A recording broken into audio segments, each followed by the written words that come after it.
सौरभ भट्टराई र is easy लाइभमा कुराकानी गरेका छन्। केही समय अगाडि सौरभ भट्टराईलाई इजले साउथ एसियाकै बेस्ट लिरिसिस्ट भनेका थिए। हालसालैको लाइभमा भने यी दुईले पावर अफ लिरिक्स एन्ड राइटिङको बारेमा कुरा गरेका छन्। यस्तो हुन्छ क्या, म त्यही भन्छु क्या, जुन कुरा तिमी जिन्दगीभर बोलेकै छैनौ त्यो कुरा कसरी लेख्छौ भन्छ क्या। भन्नु खोजेको चाहिँ you have to speak to sing भन्छु क्या, हुन्छ नि। अनि तिमी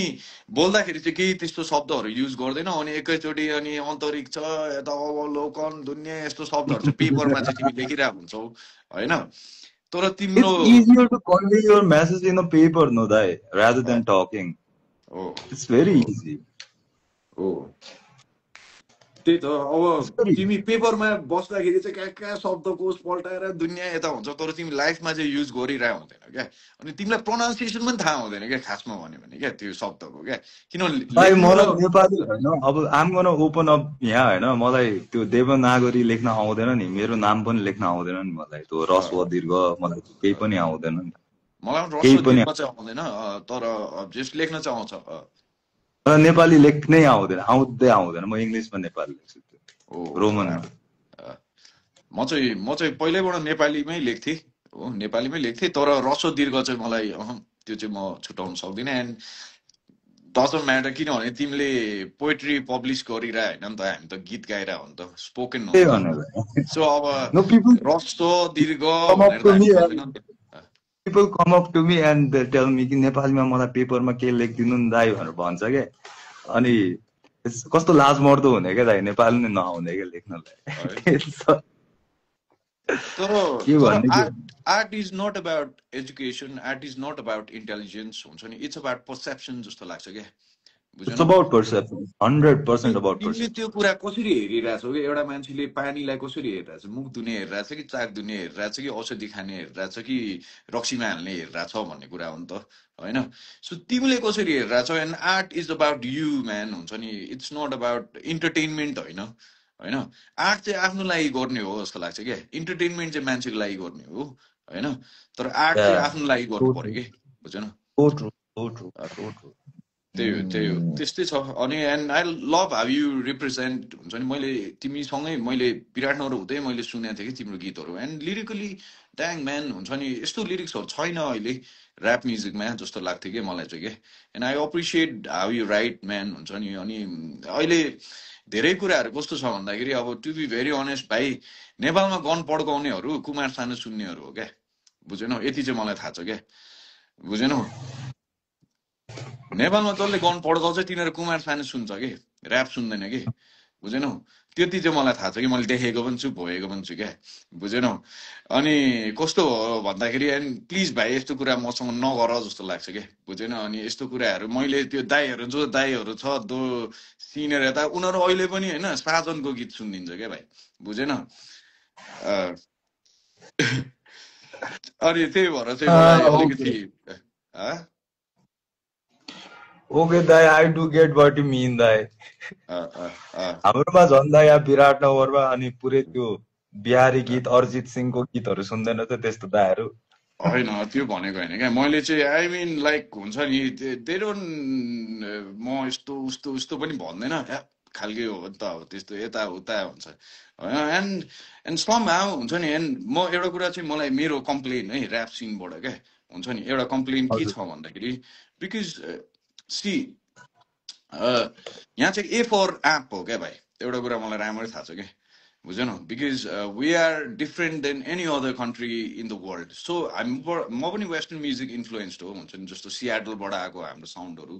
ग्रन्च म्युजिकहरू होइन, यताहरूबाट आएको। तर लेटर अन आई रियलाइज कि हुन्छ नि कति कुराहरू चाहिँ वेन यु एज हुन्छ नि, you don't like to pretend हो क्या, टु बोरिङ होइन, टु मच ह्यासल छ क्या प्रिटेन्सनमा क्या हुन्छ नि। एन्ड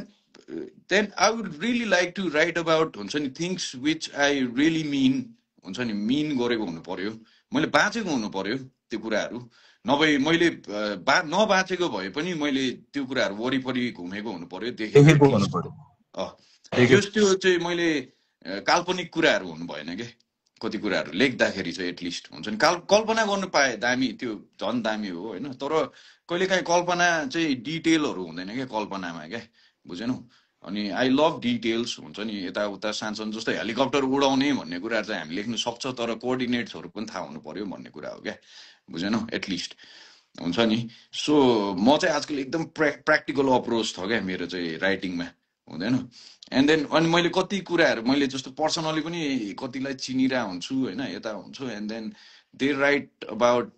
खतरा इमान्दार कुरा भन्दा पनि खतरा कुराहरू लेख्नु खोजिरहेको हुन्छ क्या बुझेन अनि म काट्दिन्छु मारिदिन्छु भन्दा मलाई डर लाग्छ भन्नु पनि खतरा हो क्या लेखाइमा चाहिँ क्या बुझेन बवाल तिमी that's something you like, that's being vulnerable in front of the like mic or the like pen. अनि मलाई चाहिँ vulnerability मन पनि पर्छ कि राइटिङमा vulnerable हुनु मन पनि पर्छ कि त्यो अनेस्टी हो एक्चुअली त्यो vulnerable हुनु अनि तिमी डराउँदै पनि खतरनाक हुन सक्छ हुन्छ नि किन भन्दा पनि मलाई जस्तो डर लाग्यो भने त म के गर्छु नि थाहा हुन्न यार खालके पनि हुन सक्छ क्या अब त्यो त्यतिकै पनि अब इफ यु वान्ट बी हुन्छ नि त्यो यताउता यस्तो हुन्छ नि सम अब हुन्छ राइटिङ अब सच अ म्याजिकल थिङ हुन्छ नि कस्तो म्याजिक छ क्या यो राइटिङमा हुन्छ नि आफूले आफूलाई कति कुराहरू गर्न सकिन्छ so yes man I love right हुन्छ नि एन्ड मलाई फेरि धेरै मान्छेको राइटिङ मन पर्दैन यार भाइ टु बी भेरी अनेस्ट क्या मलाई नेपालमा धेरै बिकज मैले यस्तो दामी राइटरहरू हेरेको छु होइन एन्ड देयर आर फ्यु हुन्छ नि इभन मलाई जस्तो स्टाइल वाइज एमसी फ्लोहरू पनि मलाई राम्रो लाग्छ यार इन अ वे हुन्छ नि and he writes about chill stuff अब दाइ मलाई चाहिँ if I have to suggest you someone from Nepal अनि the way you write and the way you write yourself है अनि I wouldn't suggest even myself क्या बुझ्नु भएन कि अब हामीहरूको चाहिँ के हुन्छ भन्दाखेरि ऱ्यापमा चाहिँ सडन थट जम्पहरू हुन्छ क्या थट जम्पिङ क्या दाइ जस्तै 4 लाइन मैले एउटा थटमा लेखिरहेको हुन्छु भने अर्को 4th लाइन अर्को थटमा हुन्छ क्या कोहेसिभनेस अलिकति कमै हुन्छ क्या ऱ्यापमा unless you writing about like त्यो पप त्यो पुरानो त्यो अब जस अहिलेको त्यो चलेको मेन स्ट्रिम ऱ्याप सङहरू हुन्छ नि त तिनीहरूमा चाहिँ कोहेसिभनेस कसरी हुन्छ भन्दाखेरि they have nothing to talk about so they'll just recycle lines they'll just recycle concept अनि बिचमा एउटा अलिकति क्याची हुक हालिदिन्छ अनि बस अनि एउटा म्युजिक भिडियो जसमा अलिकति बुबिज देखाएको हुन्छ अनि त्यो भयो भने सक्यो नेपालमा चाहिँ basically it's very easy to blow up in Nepal all you have to do is so like cleavage and then like dance and then like few त्यो बच्चाहरूलाई मन पर्ने त्यो हुक्सहरू के few hooks 2 लाइन 3 लाइन अलिकति हुक भएको लाइन हुनु पर्यो त्यो नेपालमा त्यति हो ऱ्यापमा चाहिँ मैले देखेको चाहिँ मेन स्ट्रिम ऱ्यापमा चाहिँ if I have to suggest you someone at say I think 555 I think 555 right अनि अल्सो स्पिरिचुअल छ मलाई एकदम आई कनेक्ट मैले सुनिरहेको हुन्छु खासमा भन्यो भने एन्ड उसको चाहिँ मलाई कुन वेमा कनेक्ट गर्छु भन्दाखेरि चाहिँ स्पिरिचुअलिटी नट बिकज उसले तोप तान्छ यता तान्छ होइन बिकज तोप तानेर कोही पनि स्पिरिचुअल हुन्छ भन्ने जरुरी हुँदैन तर आई क्यान टोटली कनेक्ट जसले उसले बोलेको कुराहरू चाहिँ इट्स बियोन्ड स्ट्रिट भन्छु क्या म चाहिँ क्या हुन्छ नि यो बजार भन्दा माथि छ 555 भयो अनि आई थिंक अब हजुरलाई अलिकति कोर नेपाली अलिकति उखान टोक्का यस्तोमा जान्छ भने टुकी भयो टुकीको मैले एउटा इन्टरभ्यू हेरेँ त्यो क्रियापदहरूको कुराहरू गरिरहेको थियो क्या उसले इट्स गुड कि किनभने तिमी एउटा राइटर हो भने समहाउ लिटरेचर पनि बचाऊ भन्ने कुरा पनि हो and which is so good I don't consider myself on par with these guys किनकि मेरो चाहिँ अलिकति बेसी I'm more inclined towards like expressing myself than being पुरै ल्याङ्ग्वेज सेन्ट्रिक भन्नु न दाइ कहिले म इङ्ग्लिस बोलिरहेको हुन्छु 2 वर्ड इङ्ग्लिस हुन्छ फेरि नेपाली हुन्छ I want to explain myself rather than core Nepali use गरौँ या फिर कोर इङ्ग्लिस युज गरौँ इभन मी होइन जस्तो म त आफ्नै शब्दहरू पनि कहिले वासलपना यताउता बनाउँछु होइन एन्ड एक्चुअली भाषा ठुलो होइन क्या यो भाषा चाहिँ लिटरेचरमा ठुलो हो हेर when you write a book or when you publish a poetry होइन यु क्यानट मेक मिस्टेक्स हुन्छ नि तर हामी यस्तो फर्म अफ आर्टमा छ कि हामी एक्सप्रेसन फर्म अफ आर्टमा हो क्या तिमी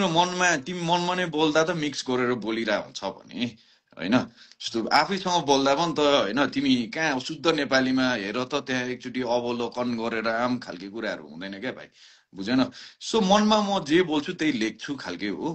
एन्ड अनि कसैले पनि गलत सही भन्नु पाउँदैन यस्तो किनभने भाषा भन्दा ठुलो भावना हो होइन अनि भाषा भनेको हेर भोलिको दिनमा सम्पूर्ण आजभन्दा 100 वर्ष अगाडि बोल्ने नेपाली र आजको नेपाली एउटै छैन र 100 वर्ष पछाडिको नेपाली एउटै हुँदैन के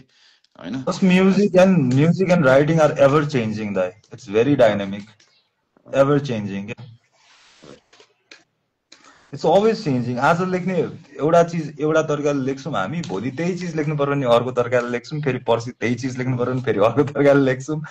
अनि it just relates to our life experiences I guess जस्तै अब हजुरले पहिला हजुरले लेखेको गीतहरू अहिले लेख्न खोज्नु भने हुँदैन क्या हुँदैन